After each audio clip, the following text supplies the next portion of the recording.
And I said, are you okay? He said, how did you know? I said, how do I know what? He goes, I'm in a dark place right now. I'm in my garage. I don't want to live. And I was like, I don't know anything. All I know is I knew I needed to talk to you today. And I'm glad you picked up the phone. And you need to know that your life matters and that we need you and that you're not alone.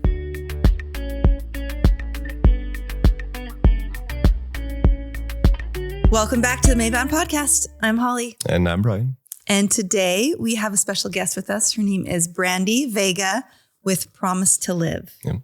Well, thank you guys for having me. Yeah. You are welcome. This is awesome. I don't really talk about it much, but I love what you have to bring, what you have to offer right now. It's one of the most important conversations. And somebody goes, oh, have the hard conversation. I'm like, it's not necessarily a hard conversation.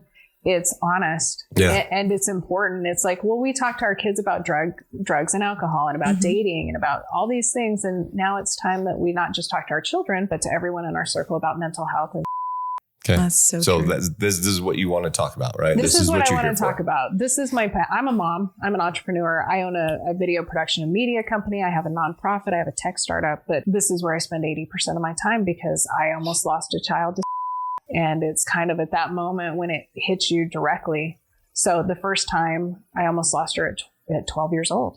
Wow. And I was shocked because I used to teach prevention. I worked in media. I'm like, I'm savvy. I know what to look for. I know the signs. I know this.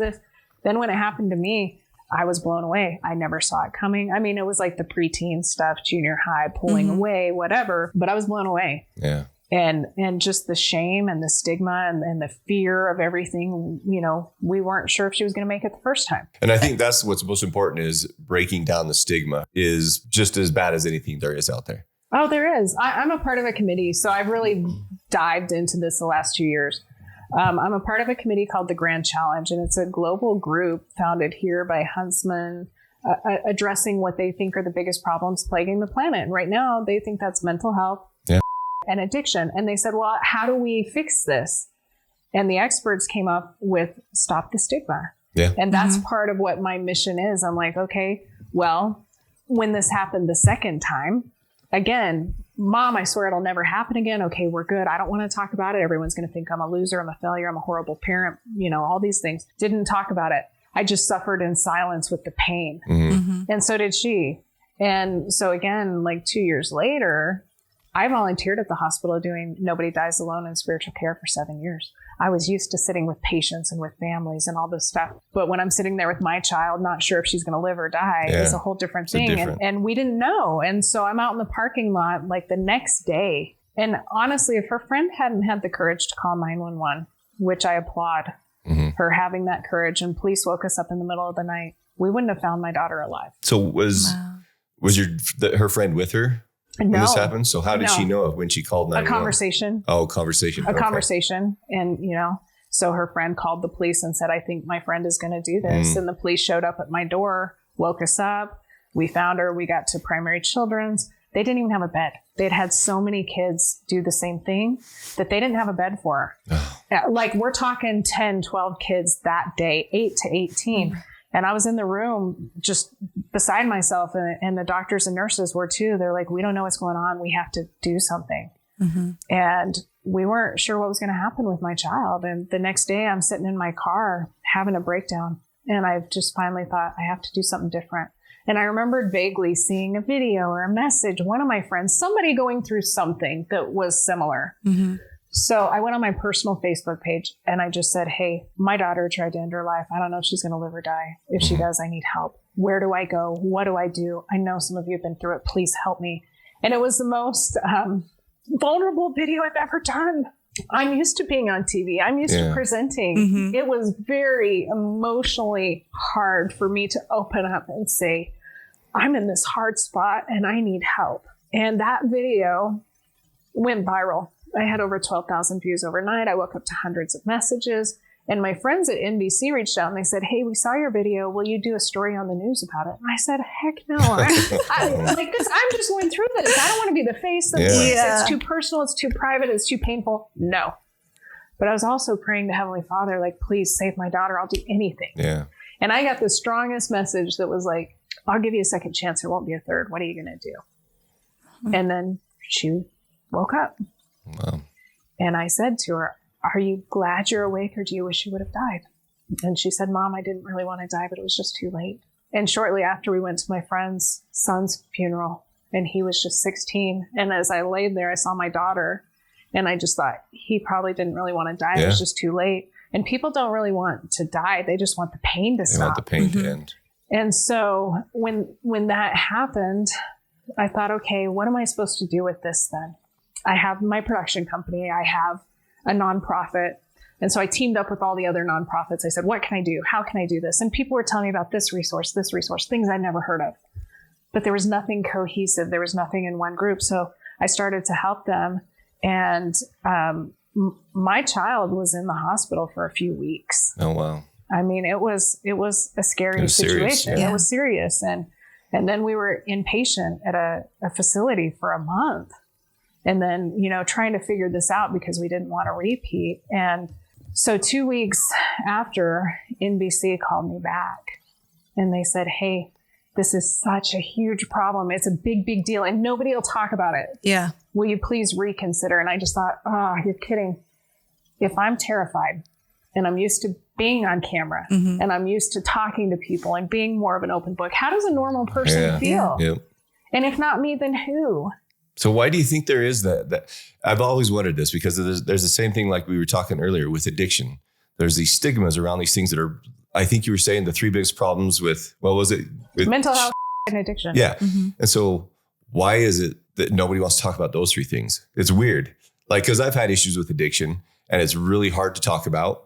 I think it's because it's like people see you as weak, right? And same thing with what you're going through. But I think the only way that people are going to get past this is obviously talking about it. Right. Right.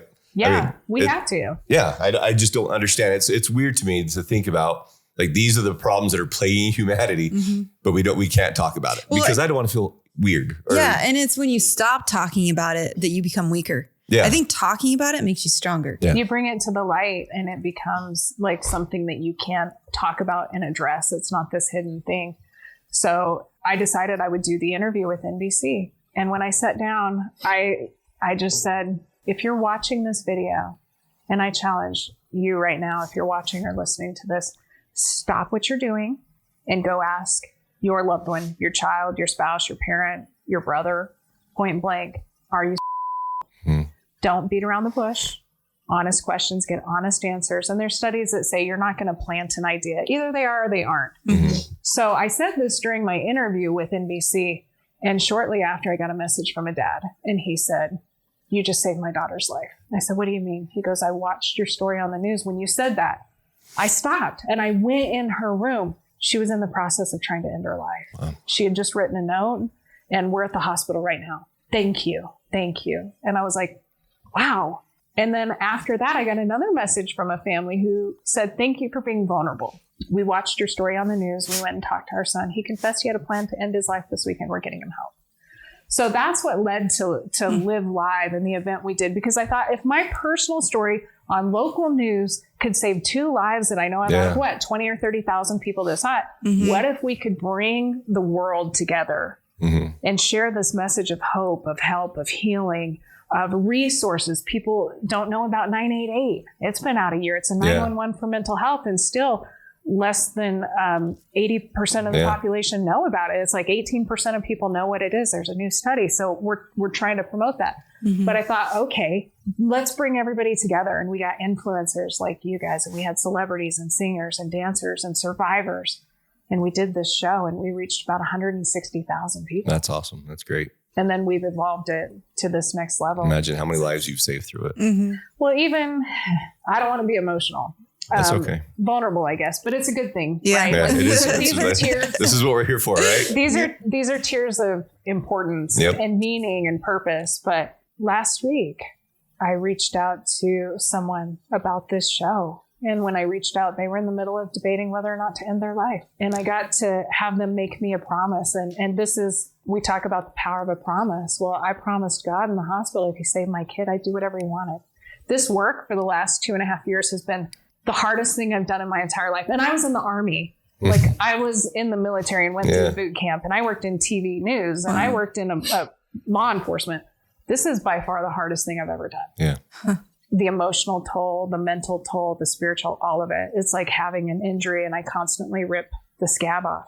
Yeah. But it's also most the most, rewarding. it's the most important thing I can do. And so, you know, the power of a promise, studies show if you make a promise ahead of time, you're up to 60 to 80% more likely to keep it. So we've created the Promise to Live challenge, and we're asking people right now, whether or not you're struggling, I mean, even if you feel fine, we're saying promise that if you ever get in that dark space, if you ever go down the dark hole, that you're going to reach out to somebody, a friend, a family member, a trusted resource like 988 or NAMI. And that once you do that, we're asking everybody to share it. The power of media and the power of social media. When I opened up and shared my story on my personal page, people saw me as a safe spot. They saw me as an ally. Brandy gets this. She's going through it. I can open up. I can talk to her. It's not stigmatized.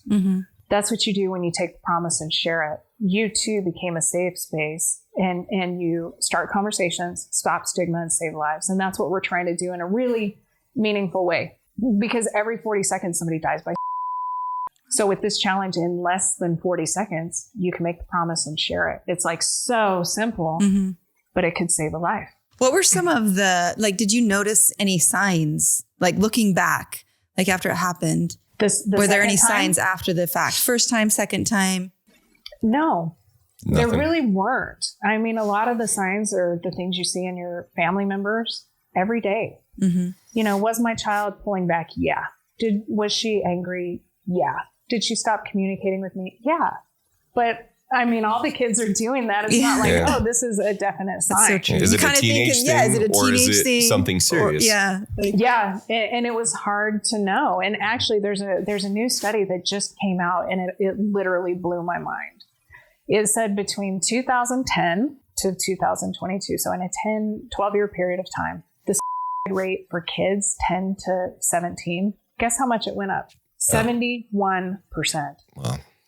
Social media. Yep. Right. And 2009 was really when social media got big. you look That's at when it I and you joined go, okay, Facebook. yeah. What happened in 2010? Yeah. Yep. Smartphones. Yep. Social Smartphones, media. yeah. We lost the direct connection.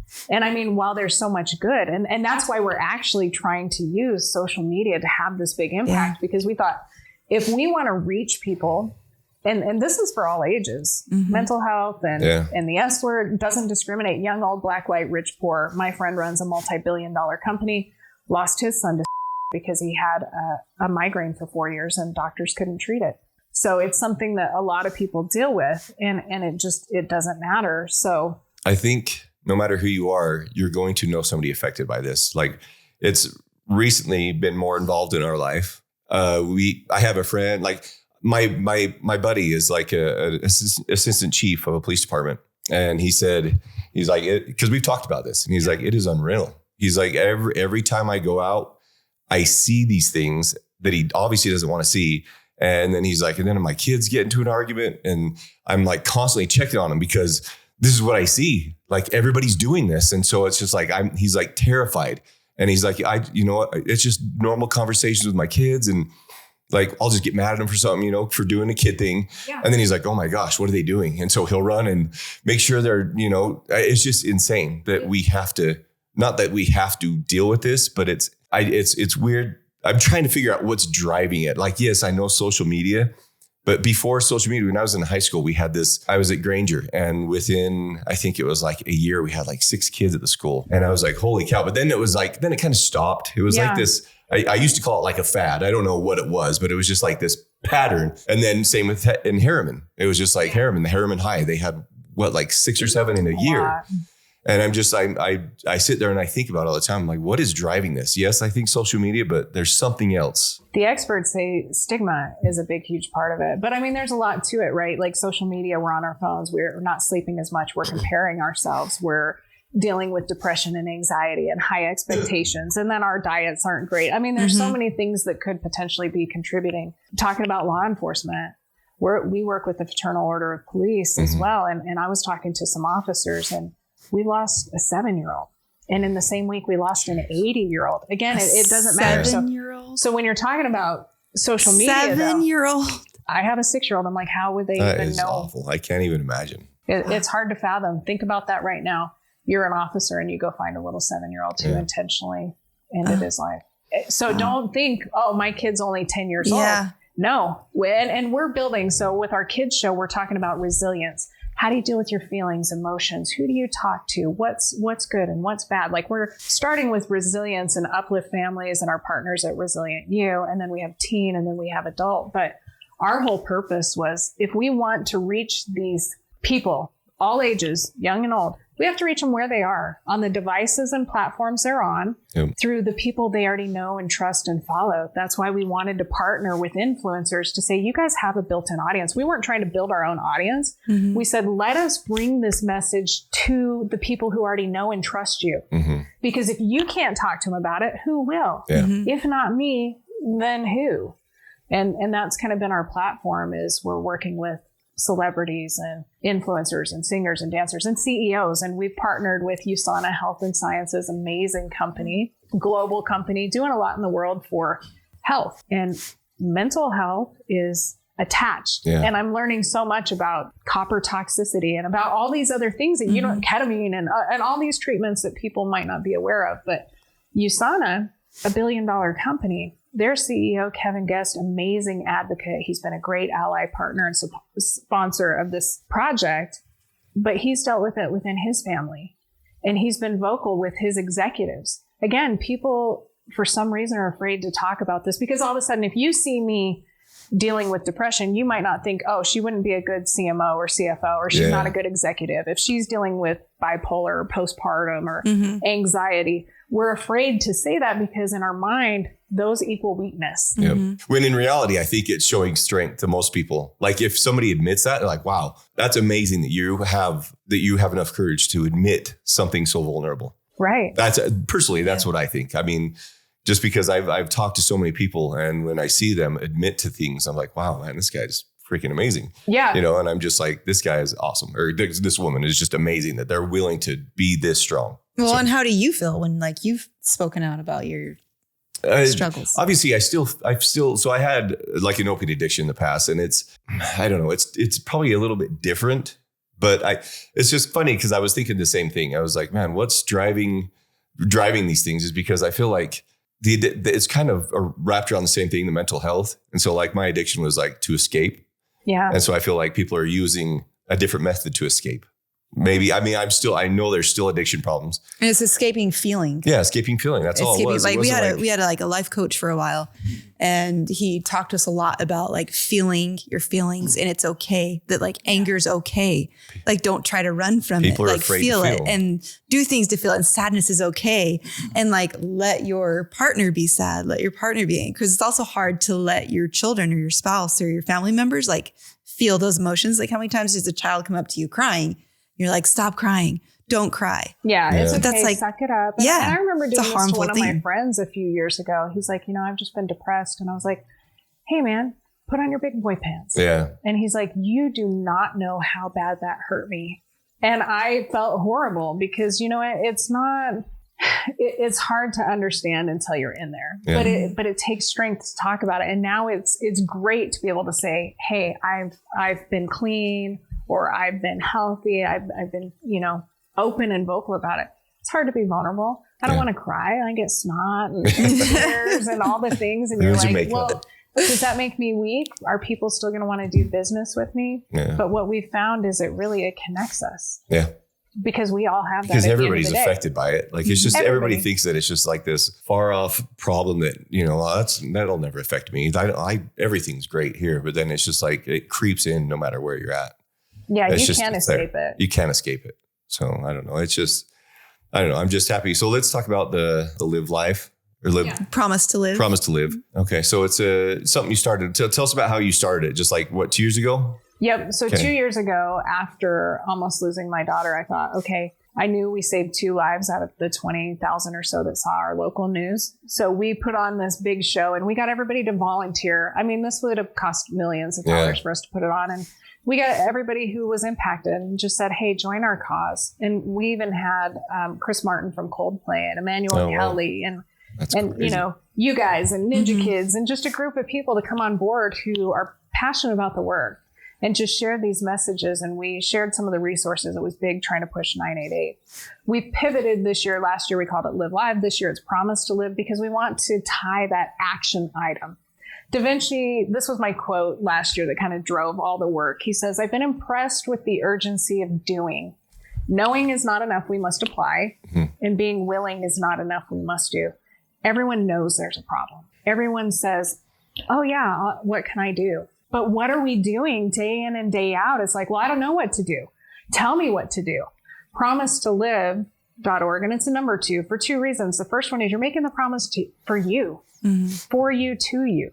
The second one is you're sharing it with others. You're looking outside of yourself and saying, hey, I'm a safe place. Let's talk about this. And so we want just everyone everywhere to get involved, because it really could save your life. And, you know, I had somebody say, well, I don't struggle with any of this. Why would I do it? Yeah. I said, well, do you know people who do? Well, yeah. You do it for them, because for every one person you know of, there's many more who are struggling. You have no idea. Yeah. Sorry, I'm going to go back to just a little bit, because we were talking about something before we started, and you were talking about somebody you know that has been very open about their past, and then they kind of close themselves off. Yeah. You want to go in that story? You don't need to say names, but it's really relevant. Right. So I called a celebrity friend of mine, and I was reaching out about this show. I've been reaching out to anyone who will listen. Okay. We need everybody to be involved. The more people that are involved in any way, advocates, allies, the better. Share it. Even if you have 12 followers, share it. So I reached out to my friend who is a celebrity, and I was going to see, hey, I know you've been open about your struggles in the past. Can we have a conversation?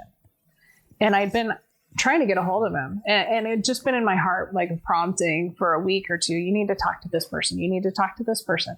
And so finally I call and I get a hold of them, and they're like, yeah, you know, I can't do a story with you. And I was like, no, wait a minute. I'm not trying to get you to do something with me. I want to do something with you and share your experience. And then they kind of got quiet. And I said, I know, because you've been vocal and we're friends, that you've struggled with this in the past. I know you were putting it out there. Then I've kind of seen you pull back. You know, I'm watching, I'm monitoring things. I said, so I don't know if it's something you feel comfortable talking about. And at that moment, this grown man started sobbing, just crying to me. And I said, are you okay?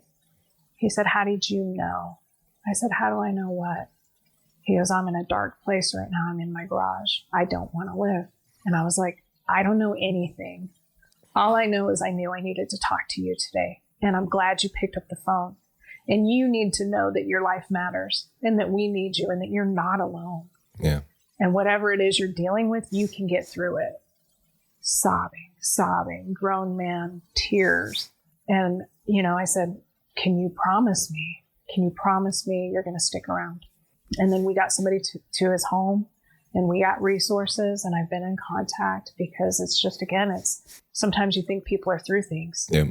Mm-hmm. But and that's kind of why I wanted you to bring it up. Like when people stop talking about things, that's also a sign. Like, you know, it's just like, sometimes they don't want to talk about, but there's just so many signs that obviously you don't really know or see. They're hard to find, but I feel like that's, you know, the same things with when we've talked about addictions. Like, I used to be totally open, and then I would fall back in. I was like, I don't want to talk about that. Yeah. Shut up. I don't want to talk about that. You know? And so it's like, if you see somebody open talking about it, and then all of a sudden they pull back, I think that's I don't know. It's interesting, because there are so many little signs that you can find if you really care. Like, obviously you cared. That's the problem, is I feel like a lot of people are so busy with life. They got so many things going on. I don't want to say that people don't care, but you are intentional with your caring, is what I'm saying. That's right. So you saw something, you're like, hey, you're talking about this. Now you're pulling back. What's happening? And so you obviously saved his life. Pay attention to the people around you. And if you have an impression to reach out or to ask, reach out and ask. Mm-hmm. I mean, just again, saying that, hey, how are you doing? And that's been one of the things that has changed with me and my kids, especially my daughter who struggled. How are you doing? On a scale of 1 to 10, where are you today? You know, and making the promise.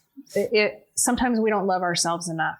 Yeah. I don't love myself enough to give up food or, you know, go to the gym or whatever it is, a habit. But if I tell you, yeah, I'm going to do that, then all of a sudden I feel this sense of obligation. Yes. And this is what I talked to my child about. I said, listen, I know you might not want to live for yourself right now, but you see that little guy?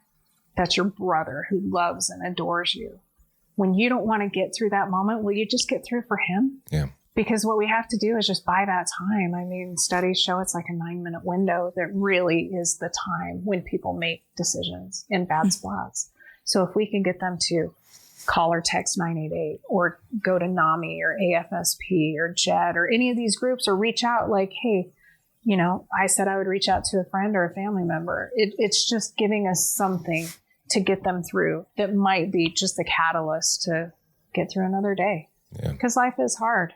Yeah, it really is. Yeah. Amazing thing you're doing. I'm like just sitting here listening to you, just in awe, and just like I really admire everything that you have been doing and everything Thank you so done. much. I have an amazing team of advisors, and one of the gals who's on my team, I know she won't mind me mentioning her name. Her name is Lark Galley, and she lost her son to and she lost her father to and she lost her son the same week my daughter attempted the first time. And I remember watching what she was going through. And the second time it happened is when I put it out. Because in the back of my mind, you know, when you're in crisis, you don't remember who's been through what and all this stuff. The second time, she had just released her book called Learning to Breathe. And she sent it to me. And it really helped me get through a dark time. And she's been such a huge advocate for 4 years because she's lost both. And I actually just lost my stepsister just lost her son, and he's 20 years old. So my stepnephew, and it's her second son she's lost. She lost her 16-year-old and her 20-year-old and her mother. So, you know, genetically, some people have these chemical imbalances and they're afraid because they feel like, well, there's nothing I can do. I'm predisposed.